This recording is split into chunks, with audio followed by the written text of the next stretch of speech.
Hillary Clinton back on the campaign trail, this time in South Carolina. Former Secretary of State reaching out to millennials, calling for a tax credit for apprenticeships to help cut down on the high unemployment rate of American youths, and other programs she wants to help young adults live on their own. We can't wait until kids are 10, 15, 20, 25, and all of a sudden say, oh, we need you now. We're going to do something for you now. We need to start literally with infancy. Our talk show panel today, Chris Plant and Leslie Marshall, for some real talk. Leslie's Fox News contributor. I said I was going back. I think I said I was going to start with Leslie today because I owe her some time, I think. So good idea for Hillary Clinton to be reaching out to millennials and keeping them out of living in their parents' homes? A very good idea. One, the youth have a higher overall unemployment rate, over 7% compared to the hovering around 5% national average. Secondly, youth voters very much helped our current president become president not once but twice. And then thirdly, this is something that not once but twice has been proposed on a bipartisan level. So this is something that could go over well left and right. The problem is corporations have to sign on, and that's a hurdle that she has to get over that politicians in the past have not been able to. All right, Chris, you said wow when I first introduced what the topic was. Were you saying wow because you love her idea, or wow like, holy cow, no? Well, the idea aside, I mean, obviously it's pandering to college students that can't find work when they got out of college and pandering to African Americans, and she's in jeopardy of losing both of those constituencies that Barack Obama had sewn up. No. But that soundbite, it was as disturbing as anything I've heard in English. Oh, we can't start when they're 10 years old. We have to start at infancy. The last time we heard that, it was on grainy black and white film at a Torchlight rally. That's creeping. That's leaping totalitarianism.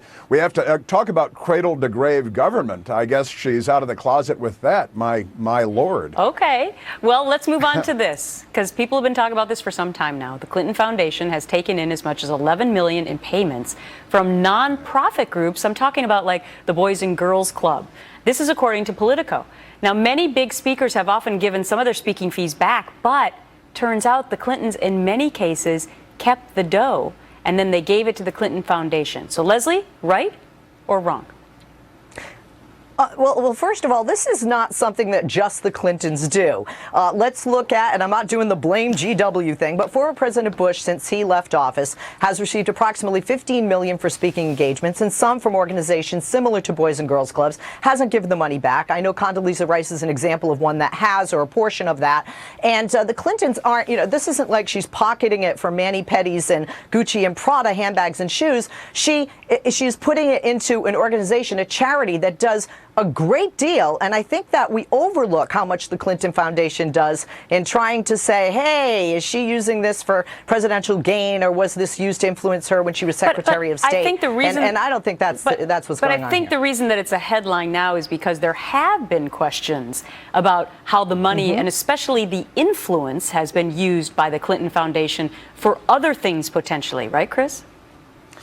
Well, there are a whole lot of dimensions to this, and Condoleezza Rice, of course, giving the lion's share of the $60,000 back to the Boys and Girls Club of Long Beach, while raising twice as much money for the Boys and Girls Club as Hillary Clinton did when she was there. And Hillary Clinton gets $200,000 rather than $60,000. She keeps it. Then the campaign claims that they gave it to charity, and it turns out that the charity has her name on it. It's the Clinton Foundation. It's all just more, it's greed. Look, if these were Republicans, it'd be about selfishness and greed and lining their own pockets. And all right, I want to bring in some good news, guys, okay? Because it seems voters are more excited to go to the polls than in years past. Optimism over this election is at a high. A Monmouth University poll finding 69% are ready for 2016. 25% are pessimistic. Breaking down the numbers, 81% of Republicans, 70% of Democrats, and 60% of independents feel optimistic about electing a new president. Leslie, hashtag good news. I agree, and I'm a pessimist, but I agree. One, I think people are excited because there are a lot of individuals, especially on the right, to choose from. Two, we might have a woman as a nominee. And 3, there's definitely going to be a new face in the White House, whether you like the current president or not. I hope this excitement, Gretchen, translates into voters and that more people are going to come out and vote in the next presidential election. But left or right, whoever you like, whoever your candidate or your horse is, so to speak, I think it is exciting. Okay, Chris, 10 seconds. Well, I'm glad you're optimistic about Carly Fiorina's chances, Leslie.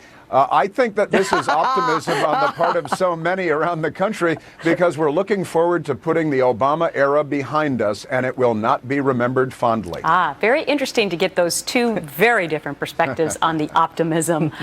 Great to see the both of you. Have a great week.